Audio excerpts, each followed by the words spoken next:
Այն խնդիրը, որ մենք այսօր փորձում ենք քննարկել միասին, չափազանց կարևոր է Հայաստանի զարգացումների առումով ոչ միայն տնտեսական, այլև քաղաքական։ Ընդհանրապես մաքսային միությունը ընդգծված տնտեսական կառույց է, բայց այն հանգամանքները, որում գտնվում է այսօր Հայաստանը, թույլ են տալիս պնդելու, որ մաքսային միության անդամակցելու հարցը նաև ունի իր քաղաքական բաղադրիչ է։ Ինչով է դա պայմանավորված։ Առաջերտին իհարկե Լեռնային Ղարաբաղի Հանրապետության հանգամանքով Լեռնային Ղարաբաղի Հանրապետությունը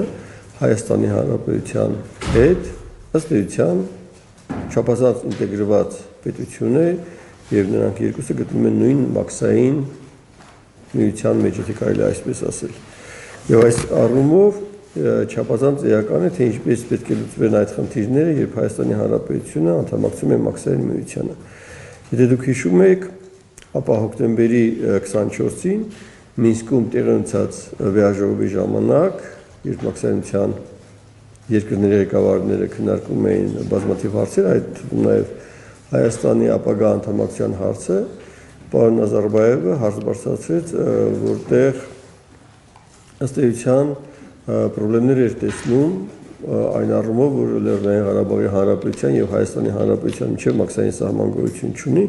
եւ այս առումով ինքը հռետորական հարցեր տալիս, ասացեք խնդրեմ, որն է լինում մաքսային միության սահմանը Հայաստանի պարագայում։ Հանրապետության ղեկավարությունը նախագահը մի քանի անգամ շատ հստակ ասեց, որ Հայաստանի Հանրապետության եւ Լեռնային Ղարաբաղի Հանրապետության միջև մաքսային սահման չկա եւ չի կարող լինել։ Եվ այս զարգացումները գնացին մինչև ըստ էության դեկտեմբերի 24-ը, երբ արդեն Մոսկվայում ըստ էության նույն կազմով մաքսային միության անդամ երկրների ղեկավարները հավաքվեցին եւ ընդունվեց Հայաստանի Հանրապետությանը մաքսային միությանը անդամակցելու քարտեզը։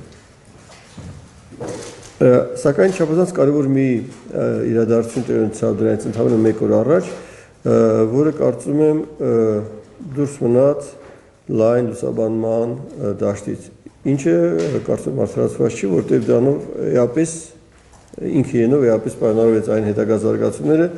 որոնք տեղի ունեցան դեկտեմբերի 24-ին եւ դրանից հետո։ Դեկտեմբերի 22-ին պարոն Պուտինը ստորագրեց օրենք երկու միջազգային համաձայնագրերի վավերացման մասին։ Առաջինը Ռուսաստանի Դաշնության եւ Աբխազիայի եւ երկրորդը Ռուսաստանի Դաշնության եւ Հարավային Օսիայի։ Եվ այս համաձայնագրերի ուժով ըստ էության վերացվում էր մաքսային սահմանը Ռուսաստանի Դաշնության եւ Աբխազիայի մի կողմից եւ Ռուսաստանի Դաշնության եւ Հարավային Օսիայի միջև։ Ըստ էության բոլոր մաքսատուրքերը, բոլոր մաքսային գանձումները վերացվում են եւ ըստ էության այս երկու հանրապետությունների տարածքները չճանաչված հանրապետությունների տարածքները Ղազախստանի եւ Բելարուսի կողմից դառնում էին մաքսային միության տարածք։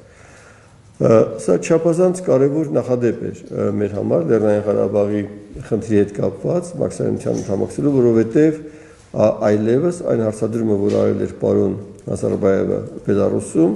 վերաբերելու էր ոչ միայն Հայաստանին, այլև արդեն իսկ դեկտեմբերի 23-ից հետո վերաբերում է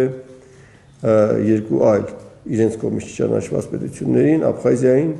եւ Հարավային Օսիային, որոնք այլևս շուրջ 2 ամիս կամ ամիս ու կես գործում են մաքսային միության տարածքի ռեժիմով եւ մասնավորապես ասենք թե Աբխազիայում արտադրված, չգիտեմ,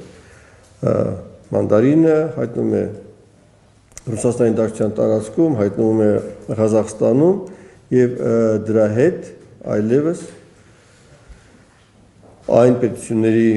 ղեկավարները, որոնք ըմբոստանում էին Հայաստանի Հանրապետության եւ Լեռնային Ղարաբաղի Հանրապետության մաքսային միության անդամակցելուց, այլևս համակերպվել են։ Սրանք չափազանց կարևոր փաստեր են, որոնք ըստ էության հեշտացնում են բոլոր այն խնդիրների լուծումները, որոնք կապված էին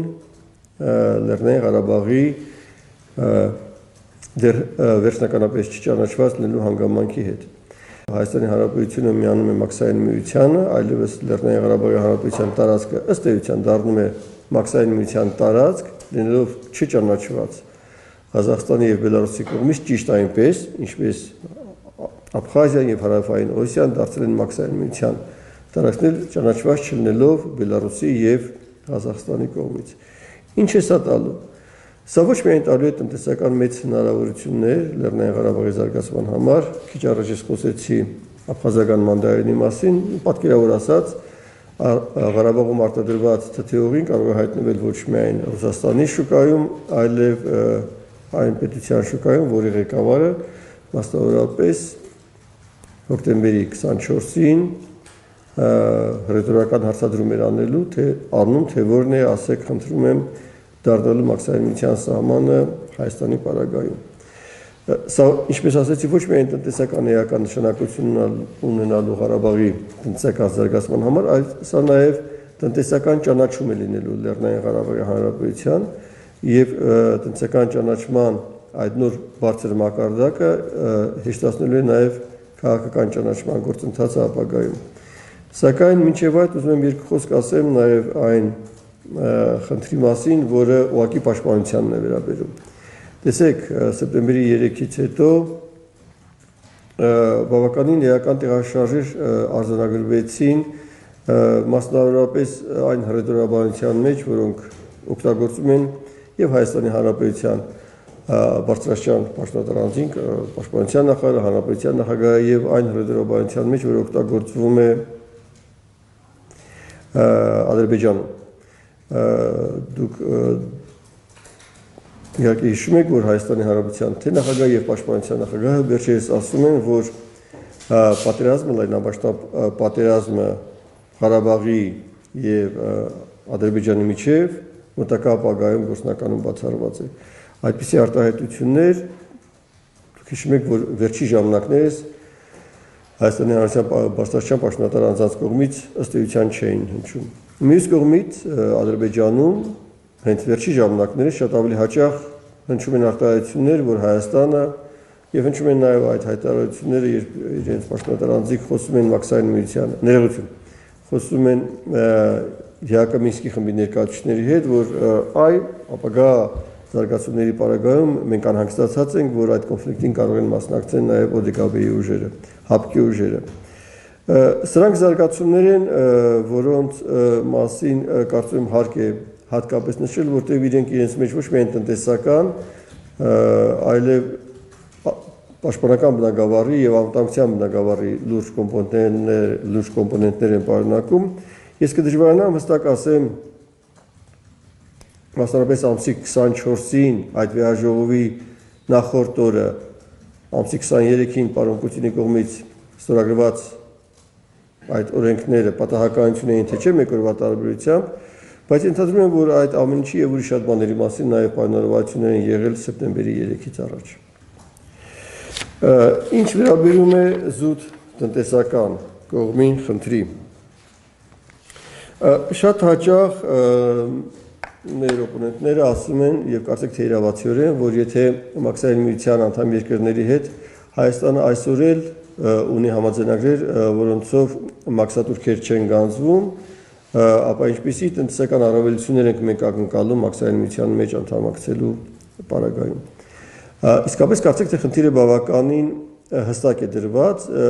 եւ այստեղ պետք է հստակ պատասխաններ տրվեն։ Այո, մաքսային միության անդամ երկրների միջև Հայաստանը ունի համաձայնագրեր, որոնցով մաքսատուրքեր չեն գանձվում, բայց մի շարք երկրներ, այդ թվում նաեւ առաջի հերթին Ռուսաստանը, ունի այսպիսի հասկացողություն իր ապրանքների վրա, ինչպիսին արտահանման մաքսն է։ Եվ Հայաստանի Հանրապետություն ներմուծվող ապրանքների 61%-ը գանձվում են այդ արտահանման մաքսով։ Դրանք իհարկե ոչ միայն գազն են, նավթամթերքը, չմշակված ադամանդը, այլև այնպիսի առաջին հանրայության ապրանքներ, տնտեսության համար առաջին հանրայության ապրանքներ, ինչպիսին են փայտամթերքը, պարտանյութը, մի քանի այլ չափազանց կարևոր ապրանքներ, որոնց արտահանման մաքսատուրքը իհարկե կվերանա, երբ Հայաստանը դառնա մաքսային միության անդամ։ Որոշակի աշխատանքների շնորհիվ դրանցից առաջի 3-ի համար արդեն մենք ունենք արտահանման մաքսատուրքի զորական կարգավիճակ, որը մասնավորապես գազի բնագավառում էապես ապահովեց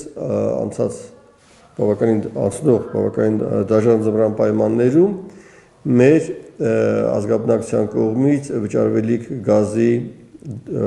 գումարների հետ կապված խնդիրները։ Ինչ վերաբերում է մյուս առավելություններին, որոնք մենք կստանանք, երբ մենք անդամակցենք մաքսային միությանը, ապա մի կարևոր հանգամանք դա սահմանի վրա ավելացած արժեքի հարկի գանձումն է։ Երբ այսօր մաքսային միության անդամ երկրներից ապրանքներ ենք մենք ներմուծում, ապա ավելացած արժեքի հարկը գանձում է անմիջապես հենց սահմանի վրա։